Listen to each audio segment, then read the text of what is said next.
কিছু ব্যবসায়ী মাত্র কয়েকদিন আগে শেখ হাসিনার সঙ্গে একটা সভায় মিলিত হয় এফডিসিসি এর নেতৃত্বে। এফডিসিসি এর সভাপতি বোধহয় মাহবুব সম্ভবত। এরা এমন ভাবে বক্তব্য শুরু করলেন, আমি পুরো মিটিংটা শুনেছি। তিনি এবং আরেকজন ব্যবসায়ী, অনেক বড় ব্যবসায়ী,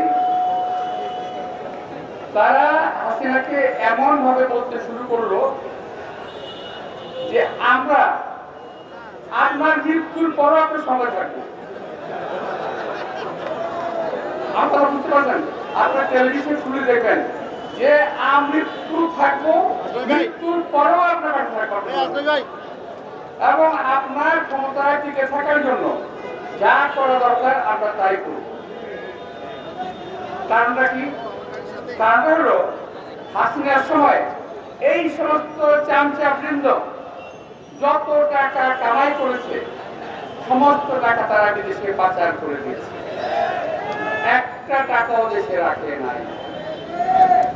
খুব সাম্প্রতিক একটা ঘটনা আমি জানি, খুব সাম্প্রতিক একটা প্রতিষ্ঠান ছিল না আপনাদের এই দেশে, সবাই জানতেন যে সরকারি প্রতিষ্ঠান, আসলে সরকারি প্রতিষ্ঠান না, ওই যে নগদ একটা বাদপাড়ি প্রতিষ্ঠান। আমি সরকারের জন্য জানাবো এই প্রতিষ্ঠানটির কর্মকর্তা, কর্মচারী, উদ্যোক্তা যারা আছে তাদেরকে অবিলম্বে গ্রেফতার করে আইনের আওতায় আনা হোক। এরা এত টাকা অতি স্বল্প সময়ে বিদেশে পাচার করেছে যা আপনাদের হিসাবের বাইরে। আমি আজকে তাদের একটা নোটশিট করলাম, আমি আশ্চর্য হয়ে গেলাম বাংলাদেশ সরকারের কি বই পোস্ট অফিসের লোগো ব্যবহার করেছে।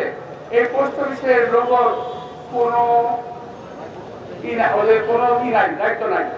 আমি পোস্ট অফিস বলেছে এটা আমাদের লোগো ঠিকই, কিন্তু এর সঙ্গে আমাদের কোনো সম্পৃক্ততা নাই। তাহলে শেয়ার বাংলাদেশে কোথায় গেল? টাকা সমস্ত বিদেশে বাজার হয়ে গেছে। এটা হলো একটা সিম্পল, আরো অনেক আছে।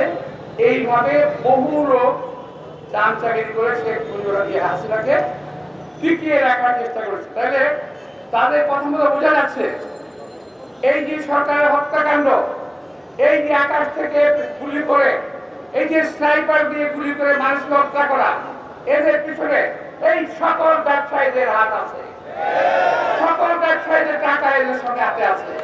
সুতরাং বেছে বেছে দেখে দেখে ওদেরকে ব্যবস্থা করতে হবে।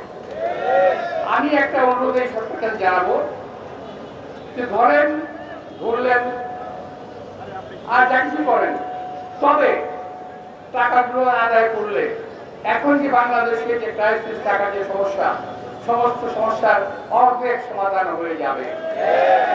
আর এই ক্রিমিনালদের বেশিরভাগ এখন দেশে আছে, সবাই পালিয়ে যেতে পারে নাই।